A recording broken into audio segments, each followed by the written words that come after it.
vez que eu estou me sentindo grande, irmãos, literalmente. E com muito medo, pastor. Disse ao pastor Lúcio que meu advogado leu o contrato para estar aqui nesta noite, irmãos. E ainda bem que a DVE tem seguro de vida. Amém, irmãos? Os irmãos que cantaram aqui em cima também do mesmo jeito. Quem trouxe Bíblia, procure a tua Bíblia nesta noite, por favor. Glória a Deus. E abram-nas comigo no livro do Gênesis, primeiro capítulo, ou primeiro livro da Bíblia. O livro do Gênesis, capítulo de número 15. Palavra que o Senhor Deus tem colocado no meu coração nesta noite. Eu desejo compartilhar com os irmãos. Gênesis, capítulo de número 15. Se você não souber procurar, pegue o índice da tua Bíblia e joga mais 15 folhas para frente, que vai cair em cima do capítulo 15. Gênesis, capítulo 15. Vamos ler o verso de número 1 até o verso de número 6, que diz-nos assim a palavra de Deus. Depois destes acontecimentos, veio a palavra do Senhor a Abrão, numa visão, e disse: Não temas, Abrão, eu sou teu escudo, e teu galardão será sobremodo grande. E respondeu Abrão: Senhor Deus, que me haverás de dar, se continuo sem filho, e o herdeiro da minha casa é o Damasceno Eliezer? Disse mais Abrão: a mim não concedeste descendência, e um servo nascido na minha casa será meu herdeiro. A isto respondeu logo o Senhor, dizendo: não será esse o teu herdeiro, mas aquele que será gerado de ti será o teu herdeiro. Então conduziu-o até fora da tenda e disse: olha para os plural, céus plural, e conta as estrelas, se é que podes. Ele disse: será assim a tua posteridade. E ele creu no Senhor. E ele creu no Senhor. E ele creu no Senhor. Vamos dizer isso? E ele creu no Senhor. Não me convenceu. E ele creu no Senhor. Glória a Deus. Pegue na mão do seu irmão nesta noite e diga para ele: é necessário que você creia. É necessário que você creia. Com vontade, é necessário que você creia. Glória seja dada ao nome do Senhor. Tome o teu assento, por gentileza. Meus amados e meus queridos irmãos, esta palavra que o Senhor Deus colocou ao meu coração concernente a vida deste homem chamado Abrão. Esse Abrão, no capítulo de número 15 do livro do Gênesis, está enfrentando a maior dificuldade da sua vida. Quando eu leio o capítulo 15, verso 1 ao verso de número 6, eu encontro aquele homem que está estampado. No capítulo 11 de aos Hebreus, o homem que está estampado na galeria da fé. Paulo, escrevendo ao Gálatas concernente a este homem, Paulo disse que esse Abraão é considerado o pai dos crentes. Porque Abraão é considerado o pai dos crentes? Porque ele creu antes da circuncisão. Quando ele era incircunciso, ele creu no Senhor. A Bíblia diz que esse Abraão, ele é um homem muito grande por ser grande. A Bíblia diz que Abraão é amigo de Deus, e esse testemunho, quem fala é o próprio Deus acerca de Abraão. Abraão foi o homem que Deus mais amou. Escute isso: Abraão foi o homem que Deus mais amou. Agora, o homem que mais amou a Deus foi Davi, mas o homem que Deus mais amou é chamado de Abraão. Esse Abraão sempre foi assunto polêmico, principalmente no meio dos fariseus e saduceus. que é uma classe religiosa. Os saduceus são meio radical, porque não acreditam em milagre, não acreditam em sobrenatural, não acreditam em anjo. João Batista estava batizando no Jordão, quando os saduceus vêm ter com ele. Então Jesus, percebendo a presença, João percebendo a presença dos saduceus, João diz assim: raça de víboras, quem vos ensinou fugir da ira vindoura? Aí João disse assim: a desculpa de vocês é esta: temos por pai a Abraão. Então João olhou para os seixos de pedra que existia às margens do Jordão, ou do lugar aonde ele estava batizando. A Bíblia diz que quando João olha para aquelas pedras, João diz assim: para que vós sabeis ou saibais que Deus é tão poderoso que até destas pedras Deus poderá suscitar filhos a Abraão. Quando João fala até destas pedras, Deus pode suscitar filho a Abraão. Na minha concepção, ou numa linguagem figurada, João estava apontando para a pedra de esquina que os edificadores haviam rejeitado, por nome de Jesus de Nazaré, que ia suscitar e levantar filhos para Abraão, ou Abraão a sua descendência. Este homem agora, Abraão, ele está vivenciando no capítulo de número 15 o maior período da sua vida, ou o pior período da sua vida. Abraão está vivendo um estado de crise no seu ministério. Capítulo 15, eu vejo este homem sentado dentro da sua tenda, pensativo, duvidando das promessas que Deus havia lhe feito. As crises se instalaram na vida de Abraão. Sabe o que é crise, meus amados irmãos? O nosso dicionário Aurélio define crise como algo que nos foge do controle, uma situação irremediável, uma situação que não se pode assumir o controle dela. Abraão estava vivendo e vivenciando exatamente esta situação, aonde a situação passou-lhe do controle, já não tinha mais o controle da situação. A Bíblia diz que quando Abraão é chamado por Deus, ele tem 75 anos de idade. Agora esse homem, na idade de 85 anos, ele vê que as coisas fugiram do controle. Passou-se o período da sua mulher dar filhos. Imagine, a mulher dele era 10 anos mais nova, com 65 anos de idade. Na ótica humana já era algo impossível. Imagina agora, passando-se cerca de 10 anos. Imagine agora, Abraão estava dizendo: a situação saiu do controle, eu continuo sem descendência, mais ainda, além de continuar sem descendência, eu continuo velho como nômade, andando na terra, permeando. Eu não tenho sequer uma propriedade para que eu possa criar o meu gado, para que eu possa criar os meus animais, para que eu possa ver os meus servos e escravos bem instalados. Mas vira e mexe, eu tenho que deixar aqui e ir para ali, eu tenho que deixar ir para ali, dali para lá, eu tenho que viver como nômade. Situação saiu do controle do Abraão, ou do Abraão. Para ele parecia que as coisas não iam dar certo.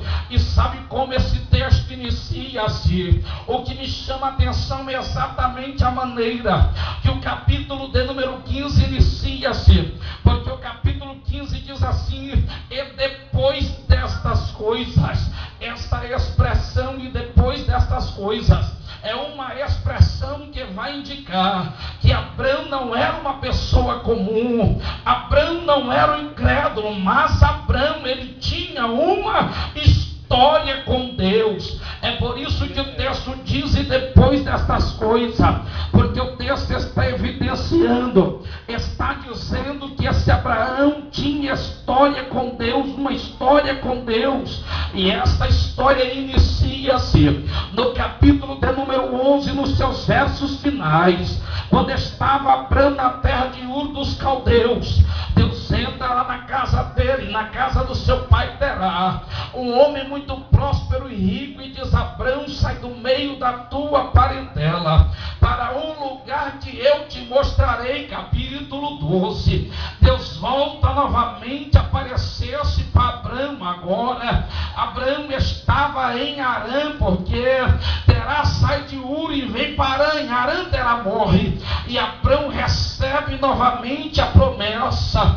Desta vez ele não duvida, ele sai da casa do seu pai e da sua mãe, ele larga tudo e vai peregrinar, e vai andar conforme Deus havia lhe chamado. E depois destas coisas, depois de um chamado de Deus, Gênesis capítulo de número 13, a Bíblia diz, meus irmãos, que os pastores de Ló e os pastores de Abrão começam a contender-se, e contendendo os pastores de Ló e os pastores de Abrão, Abrão chama Ló e disse: Ló, nós somos parentes, nós somos amigo muito chegado, parente muito próximo, não é bom que nós contendamos. Escolha você, para onde você quer ir. Se você quer ir para a direita, eu vou para a esquerda. Se para a esquerda, eu vou para a direita.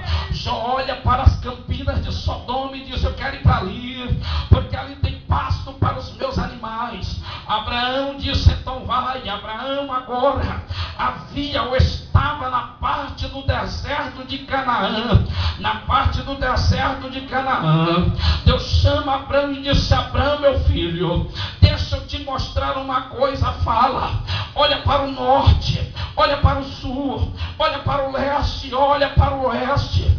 Dá um giro panorâmico com a tua visão, faz um giro de 360 graus, aonde quer que os teus olhos olhar, aí será a terra que eu vou te dar, vou te abençoar, tu vais ser muito grande. Abraão começa a olhar para a terra, além do horizonte.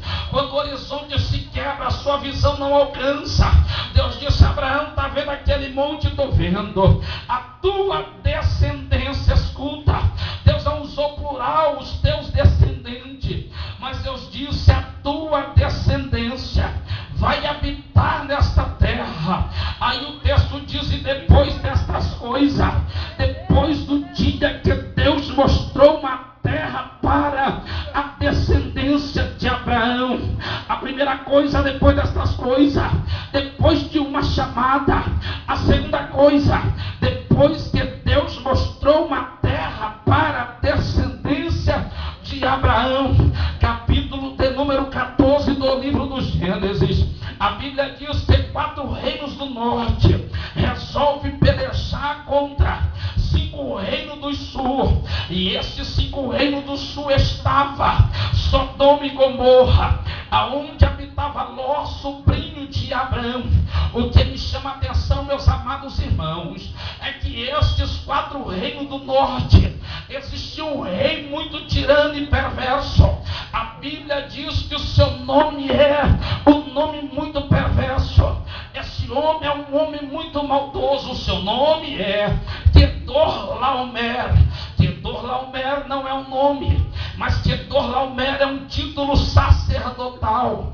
Quedorlaomer significa servo de Lagomar. Essa entidade Lagomar acreditava-se que era um Deus que habitava nas águas. Quedorlaomer foi um tirano que nunca fez uso de espada. Quedorlaomer foi um tirano que nunca fez uso de arma nenhuma. Ele era um homem muito inteligentíssimo. Até mesmo a história secular fala acerca do grande homem Quedorlaomer, um homem estratégico, um homem energético, um homem inteligentíssimo. Quando ele chegava nas nações, ele queria subjugá-la. Ele não ia com espada, ele não ia com exército, mas ele ia no nome da sua entidade, por nome de Lagomar. Dorlaomé dizia: ou você me resiste, ou então vou entregar, fazer um sacrifício ao meu Deus, e Ele vai mandar um grande água sobre a vossa terra, Ele vai mandar enchente sobre vocês, vai alagar tudo. De homem inteligente. E esse homem estava agora fazendo parte dos 4 exércitos do norte, fazendo parte dos 4 exércitos do norte. A Bíblia diz que Dorlaomé sobe e vence os 5 exércitos do sul e leva cativo Ló, sobrinho de Abrão. Quando Abraão sabe que o seu sobrinho foi levado cativo, a Bíblia diz que Abrão entra dentro da sua casa e começa a escolher 318 homens. Esses 318 homens, meus irmãos, que Abrão escolhe para pelejar contra os 4 exércitos do norte, não são homens gabaritados ou instruídos para a guerra, não são homens treinados para a guerra, mas são escravos, homens que sabem e conhecem muito bem o que é amansar um jumento bravo, homem que sabe muito bem o que é pegar um bezerro bravo pelo nariz, torcer a cabeça e derrubá-lo, homem que sabe o que é trabalhar com enxada, homens que sabem o que é trabalhar com arado. Não são homens que conhecem a estratégia de guerra, muito pelo contrário. Abraão precisava de um milagre de Deus. A Bíblia diz que Abraão sobe com esses 318 homens. Sabe o que me encanta no texto?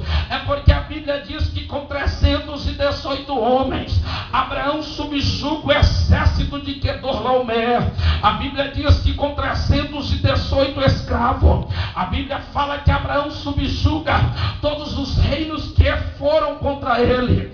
Agora Abraão traz consigo Ló, traz consigo os despojos, traz consigo os outros reis. Quando Abraão vem voltando, um homem santo, um homem justo e justíssimo. Esse homem, ele era tão santo que Jesus faz uma comparação, figurativamente falando. Jesus compara o seu sacerdócio com o sacerdócio desse homem, por nome de Melquisedeque. Melquisedeque fica sabendo que o Deus Todo-Poderoso peleja do lado de Abrão. Então Melquisedeque sai de Salém, espera Abrão no meio do caminho. Abrão, percebendo que ali trata-se de um excelentíssimo, ou de um homem santo de Deus, Abrão, então, ele pega metade do que ele tem e dá o dízimo para aquele homem. Dando o dízimo para aquele homem, Melquisedeque olha e disse: Abrão, verdadeiramente o Deus Todo-Poderoso é na tua vida. Então Abrão dobra o joelho. Melquisedeque começa a abençoar Abrão com todas as sortes de bênção. Aí o texto diz assim: e depois destas coisas. E que coisas são essas? Depois de um dia de promessa, depois de um dia que viu a terra, depois de um dia que alcançou a bênção, alcançou também testemunho de um homem santíssimo dizendo: tu és servo de Deus, o Deus Altíssimo está do teu lado. Agora Abrão está com crise, Abrão está vivenciando crise na sua vida. Depois de todos esses acontecimentos, o velho Abrão está vivendo as crises do seu ministério. Deixa eu falar uma coisa para os irmãos e escute-me. Também as pessoas que estão me ouvindo. Todo homem, toda mulher passa por crise. Toda pessoa que faz campanha no monte passa por crise. Toda pessoa de jejum passa por crise. Todo obreiro passa por crise. Toda obreira passa por crise. Toda diaconisa passa por crise. Todo diácono passa por crise. Todo moço passa por crise. O ancião da igreja passa por crise. Pregador que passa por crise. Todas as pessoas que Deus resolve olhar para ele e fazer uma promessa. Porque estas pessoas passam por crise? Em primeiro lugar, para que estas pessoas fiquem na dependência de Deus. A Bíblia diz no livro de 2 Coríntios, capítulo de número 12. Se os irmãos versículo 11, os irmãos vão entender que o apóstolo Paulo está vivenciando, quase que eu caio, pensei que eu caio. O apóstolo Paulo está vivenciando um período crucial na sua vida, e esse período que Paulo está vivenciando na sua crise, Paulo está dizendo: eu recebi dos judeus 5 quarentenas, não 5 não, menos uma. Eu recebi 160 açoites do judeu, cada quarentena 40 açoites. Eu recebi 4 quarentenas, 60 açoites, 160 açoites. Paulo está dizendo: eu fui açoitado com vara, eu já sofri 3 naufrágios, eu já fui para a prisão, eu fui apedrejado, de quase eu morro, sofri frio, sofri fome, sofri muitas necessidades. Capítulo de número 12, para piorar, Paulo diz assim: agora é me dado o mensageiro do Senhor. O Deus autorizou o mensageiro por parte de Satanás, para que eu não venha me gloriar nas excelências das revelações, porque todas as vezes que eu me glorio, esse mensageiro vem e me esbofeteia, bate em mim sem pena e sem dó, e eu não aguentei mais na crise do meu ministério. Eu fui orar a Deus dizendo: Senhor, o que está acontecendo comigo? O que eu estou vivendo? Paulo diz assim: e eu orei a Deus por 3 vezes. Imagina, o homem como apóstolo Paulo, quebrando a sua alma diante do altar de Deus. Imagine, um homem como apóstolo Paulo, grande, conhecido como o pai da teologia do Novo Testamento. Imagine Paulo orando a Deus em lágrimas, dizendo: Deus, eu não aguento mais, eu vou guardar a Bíblia, eu vou parar com o ministério, pastor Cabral, não dá mais para mim, eu não aguento mais apanhar, eu não aguento mais sofrer. A Bíblia diz que Jesus aparece para Paulo, e Paulo disse: sabe qual foi a resposta que ele me deu? Paulo, ele disse: Paulo, a minha graça te basta. Porque a minha graça te basta, porque o meu poder te aperfeiçoa na fraqueza. Quando você não tem, eu tenho. Quando você não pode, eu posso. Quando você não consegue andar, é nessa hora que você vai andar, vai andar. Ah, meu Deus. Aí Paulo disse assim: você quer saber de uma? Fala, Paulo. Eu aprendi o que? Quando eu estou fraco, é aí que eu sou forte. Sabe o que Paulo estava dizendo? Paulo parece que leu no Antigo Testamento Deus dizendo: ei, diga para o fraco que eu sou forte, diga para o fraco que eu sou forte. Se ele não pode, eu posso. Se ele não vai, eu vou. Se ele não caminha, eu caminho. Levante a mão nesta noite, segura a tua mão levantada. As crises são necessárias para que nós não venhamos nos gloriar com aquilo que Deus nos deu, com a família que Deus nos deu, com a casa que Deus nos deu, com o carro que Deus nos deu, com o salário que Deus nos deu. Nós não venhamos nos gloriar. Em segundo lugar, as crises são evidenciadas na nossa vida. Sabe por quê? Porque Jesus vai mostrar no meio da crise que Ele não desiste de você.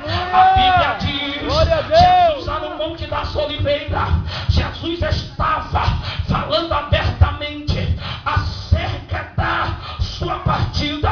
Jesus disse: vai ser hoje à noite em que o Filho do Homem vai ser preso. Vão pegar ele, vão bater nele sem pena e sem dó, vão arrebentar ele, vão moê-lo, vão julgá-lo, vão cuspi-lo, vão colocar espinho de coroa de espinho na cabeça dele. Ai, meu Deus, que situação. Pedro olhando para aquilo, por ser muito amigo de Jesus, como todo bom amigo, Pedro olhou com sentimento de homem e disse: Senhor, tem de misericórdia de ti mesmo, não deixa que estas coisas aconteçam contigo. Jesus olha para Pedro e disse assim: apartai de mim, Satanás, porque tu só me serve de pedra de tropeço. Estava falando do diabo que soprou na orelha de Pedro, porque Jesus via o espiritual. Então a Bíblia diz, meus irmãos, que Jesus continua falando. Pedro olhou e disse: Senhor, Jesus disse: hoje, quando o Filho do Homem foi preso, as ovelhas vão deixar, ele vai ficar sozinho, vai ficar com ovelha sem pastor. Pedro disse: Senhor, eu posso te dizer uma coisa. Fala, Pedro, fala, meu amigo. Se for possível, eu vou contigo até a morte. Se for para ir, eu pego outra cruz e vou. Jesus olhou e disse: Pedro, o diabo pediu para vos cirandar numa peneira, como ciranda trigo, mas eu roguei ao Senhor Senhor, para quando isso acontecer, a tua fé não desfaleça. Jesus disse: o que é isso? Pedro disse: o que é isso, Senhor? Eu vou contigo à tua morte. Jesus disse: quer saber de uma, Pedro? Antes que o galo cante, 3 vezes tu me negarás. Ah, meu Deus, sabe o que Jesus já estava dizendo? Pedro, teu ministério vai passar por crise, a tua fé vai passar por crise, a tua chamada vai passar por crise. E verdadeiramente passou. Jesus estava sendo julgado no pátio da casa de Caifás. Quando Jesus estava sendo julgado, Pedro aproximou-se, porque era uma noite de frio, quem sabe, muito mais frio como uma noite dessa. Pedro ali aproximou-se, perto da fogueira, onde as pessoas estavam se esquentando. Então, quando Pedro aproxima-se, perto da fogueira, onde as pessoas estavam se esquentando, alguém olhou e disse: eu te conheço, eu sei quem você é, você estava com aquele homem ali, Jesus. Ele disse: não, o que é isso, mulher? Eu não estava com aquele homem, eu não conheço ele, não sei quem é, não sei de onde vem. Pedro sai de uma fogueira, o frio é tão grande, vai para outra, e quando ele chega perto da outra fogueira, uma escrava olha para ele: tu tem o jeito dele, tu veste a veste igual ele, o passado pano é igual o passado dele, o jeito do teu passo é igual o passo dele, o jeito que tu come é o jeito que ele come, o jeito que tu fala é o jeito dele. Posso te dizer uma coisa? Fala, o teu jeito te denuncia, tu conhece ele? Ele disse: não, eu não conheço esse homem, jamais vi, não sei quem é. A Bíblia diz, meus irmãos, que na terceira vez, Marcos é mais enfático, Marcos diz que na terceira vez reconheceram Jesus, sabendo que Jesus tinha, ou melhor, reconheceram Pedro, sabendo que Pedro tinha cortado a orelha do soldado Malco. Então olharam para ele e disseram: eu te conheço, tu cortou a orelha do meu primo, tu estava com ele. Pedro olhou, e Pedro com muito medo, agora o ministério de Pedro ia começar a entrar em crise. Pedro olhou, e a Bíblia diz, pastor Cabral, que Pedro nega. Mas o negar de Pedro não é um negar como o negar de qualquer um, não é dizer: eu te conheço, não sei quem você é. A Bíblia diz que Pedro nega com juramento. Jurar para o judeu é um ato sagrado e proibido por lei. Pedro jurou com juramento. Pedro disse: eu juro pela minha mãe, eu juro pelo meu pai, eu juro pelos meus irmãos, eu juro pela minha casa, eu juro por tudo que eu tenho de mais sagrado, que eu não conheço este homem. O ministério de Pedro entrou em crise. A Bíblia diz que Pedro retirou-se e começou a chorar amargamente, inconsolavelmente. Quem sabe o diabo disse para ele: Pedro, faça igual teu amigo Judas, sobe numa forca, se mate também, porque não tem jeito para o teu ministério. Você negou o teu melhor amigo, você traiu aquele que multiplicou o pão e o peixe, você traiu aquele que deu vista ao cego, você traiu aquele que botou o aleijado ou o manco para caminhar direito, você traiu aquele que botou o mudo para falar, você traiu aquele que botou o surdo para ouvir. Nega esse homem, vai-te embora, te mata, Pedro. Pedro estava vivendo a maior crise do teu ministério. Deixa eu te fazer uma pergunta: se fosse eu e você, o que faríamos? Nós negamos Jesus pelas pequenas coisas. Tem gente que por uma fofoca nega Jesus, tem gente que por uma mentira nega Jesus. Aí quer falar mal de Pedro. Tu não tem moral para isso, eu não tenho moral para isso. Pedro estava vivendo, pastor Cabral, um ministério em crise. Jesus ressuscita. Quem sabe o diabo falando: vai embora, sai fora, não dá, vai embora, sai fora, não dá, desiste da igreja, desiste da família, desiste do teu casamento, pare por aí, não vai dar certo. O diabo estava falando. Jesus ressuscita. Quando Jesus ressuscita, ele fala para as mulheres, fala para os discípulos que eu vou adiante dele. As mulheres olham e dizem: sim, Senhor. Fala para ele: sim, mas vem cá, manda um recado especial para quem? Manda um recado para Pedro. Diga para ele que ainda tem jeito para ele. Diga para ele que eu vou restituir o ministério dele. Diga para Pedro que eu não desisti dele. Deus não desiste de você. Diga para o teu irmão: Deus não desiste de você. Deus não vai desistir da tua casa. Deus não vai desistir da tua história. Deus não vai desistir de você.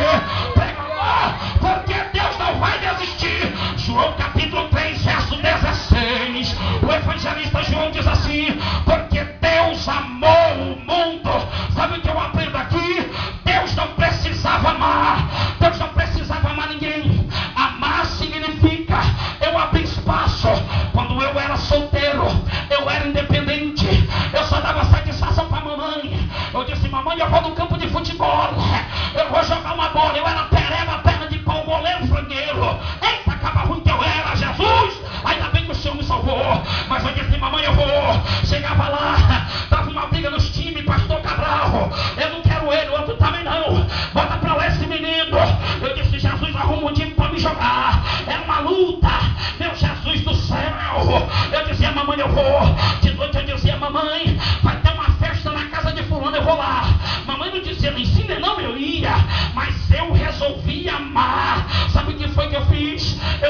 sozinho no meu mundinho, sempre vazio.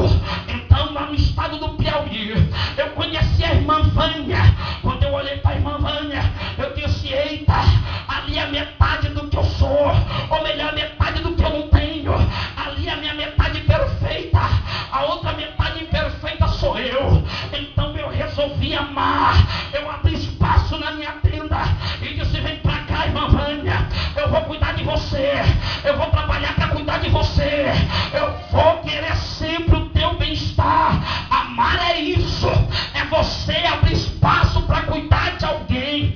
Deus não precisava amar, sabe por quê? Porque ela não sabe, ele tinha anjo. Aos anjos ele dava ordem, ele dizia: vai lá aos anjos, sim senhor, venha cá, sim senhor anjo, canta aí aquele hino que não sabe cantar. Eu vou cantar, oh, canta anjo. O anjo dizia: grandioso és tu, grandioso és tu, grandioso és tu. Que coisa linda. Mas um dia, meus irmãos, Deus olhou para esta terra, viu um negócio vermelho no chão da terra.